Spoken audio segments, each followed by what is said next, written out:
appendix, but details of his demise remains mysterious to this day. Okay, so people, he had to have planned this, because who passes away on Halloween?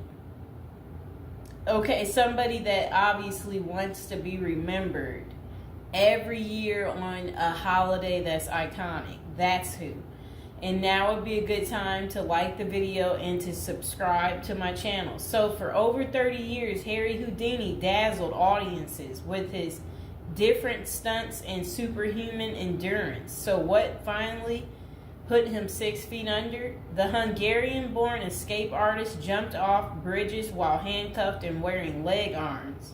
He slithered out of sealed milk cans filled with water, and he devised a Chinese water torture cell in which he submerged and suspended upside down by his ankles.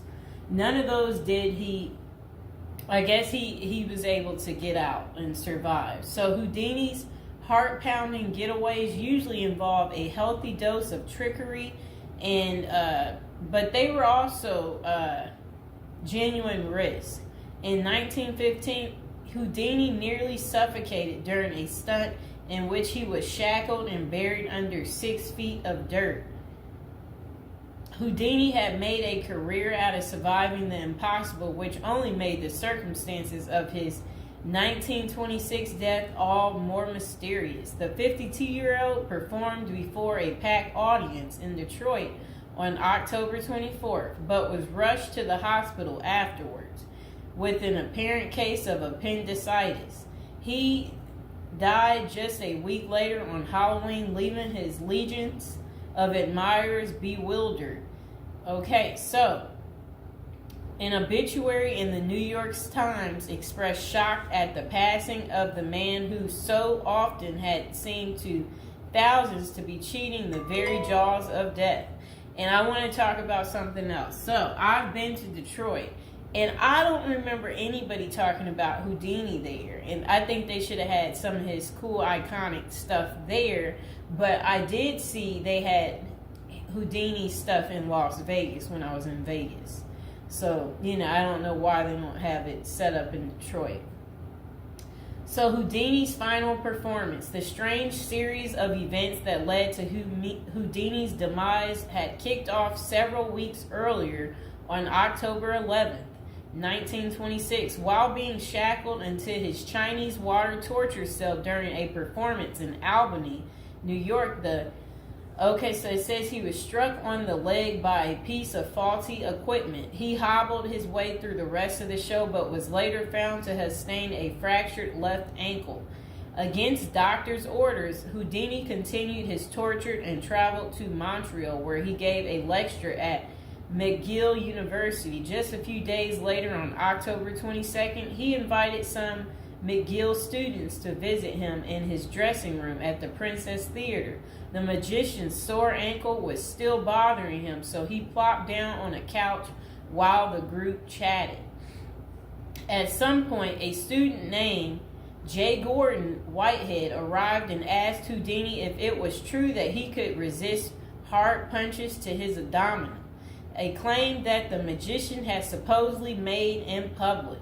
According to witness Sam Smits, when Houdini said the rumors were true, Whitehead abruptly delivered 4 to 5 terribly, forcibly deliberate, well-directed blows to his stomach. Houdini was still reclined on the couch and had no time to prepare for the punches, which appeared to leave him in considerable pain. And now would be a good time to like the video and to subscribe to my channel. Do you like this new series? This is the Death series, and there will be more series to come and more episodes from the Death series as well. And do you like my prison series? And if you haven't checked out my prison series I created just for you, you can go ahead and check out my playlist. And there's also a love spell series that I think you will enjoy too checking out. Okay, so Houdini brushed off the incident at the time, but that same evening he began to complain of discomfort and stomach cramps. His condition only worsened the next day when he boarded an overnight train to Detroit for a new run of performances. The magician developed severe abdominal pain, cold sweats, and fatigue, and his temperature rose to 104 degrees. A doctor suspected appendicitis and instructed Houdini to go to a hospital, but the performer insisted on taking the stage for his opening night show at Garrick Theater. Isn't that really funny? He still wanted to work even though he wasn't doing so well. Okay, he proceeded to struggle through his routine before collapsing immediately after the final curtain. The show would be Houdini's last. The same night, he was taken to a Detroit hospital and prepared for surgery.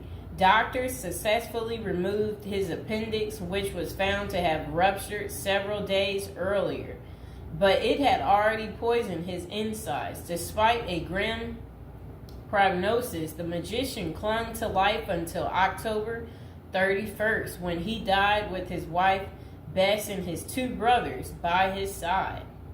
The official cause of Houdini's death was listed as peritonitis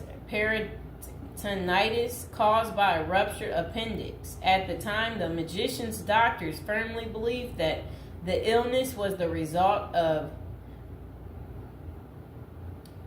so I guess some guy had given him something backstage during an encounter in Montreal. Okay, so such cases of traumatic appendicitis are extraordinarily rare. One study found only a couple dozen instances over a nearly 20-year period, but in 1926 the diagnosis was widely accepted. Houdini's life insurance company was even forced to pay his wife a double for accidental death. Okay, so doubts arise over the escape artist's death.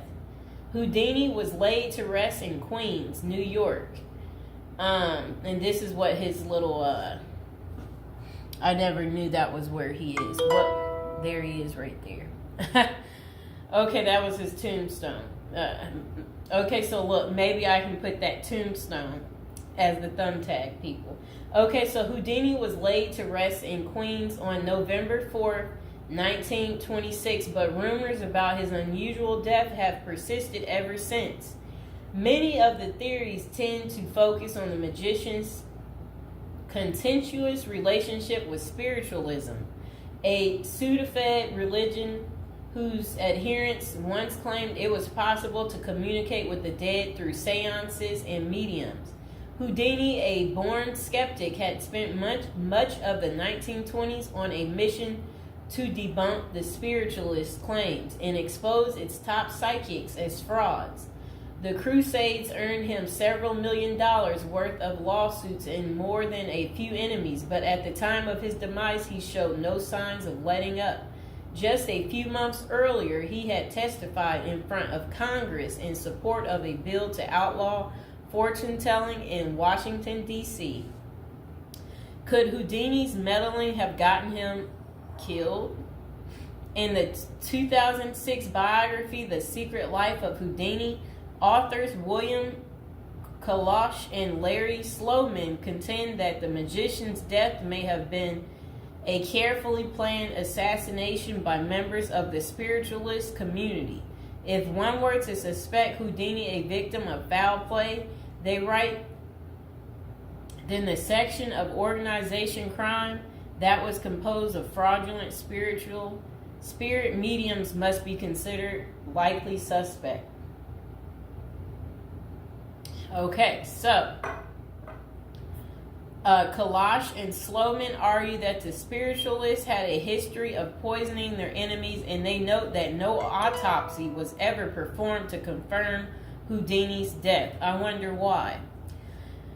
So his death was actually caused by appendicitis. If someone were hell-bent on poisoning Houdini, it wouldn't have been very difficult, they concluded. Considerable debate has also focused on J. Gordon Whitehead, the McGill student who supposedly delivered the potentially fatal gut punches to Houdini's Montreal dressing room. In the 2005 book, The Man Who Killed Houdini, author Don Bell floated a theory that Whitehead may have been in league with the spiritualists, some of who had previously threatened to harm Houdini or have him beaten up. Bell concluded that there was not enough evidence to connect Whitehead to any kind of criminal plot, but others have argued that he was an enemy agent who stalked Houdini during the magician's time in Montreal. Okay, so was Houdini murdered? The true cause of Houdini's demise may never be known for sure, but the majority of scholars tend to dismiss the murder theories as mere speculation. For them, the more pressing question is whether Houdini's ruptured appendix had any connection to the stomach blows he received a few days earlier. Don't forget to like the video, and if you're new to the channel, go ahead and hit that subscribe button. So while the evidence shows that such conditions is indeed possible, many consider it more likely that Whitehead's punches simply caused Houdini to ignore an already existing case of appendicitis. By the time the magician finally sought out treatment, the theory goes it was already too late. Interestingly, perhaps the most sought after source for information about Houdini's death is none other than Houdini himself in what amounted to his ultimate test of the spiritualist's claims. The magician promised his wife Bess that he would try to communicate with her from beyond the grave. Bess went to hold an annual Houdini seance for 10 years before finally abandoning the search in 1936. Fans and fellow magicians have since made the seance a Halloween tradition, but thus far, the great Houdini's ghost has refused to speak. I wonder why. So I hope you guys enjoyed hearing about what happened to Harry Houdini and how he passed away on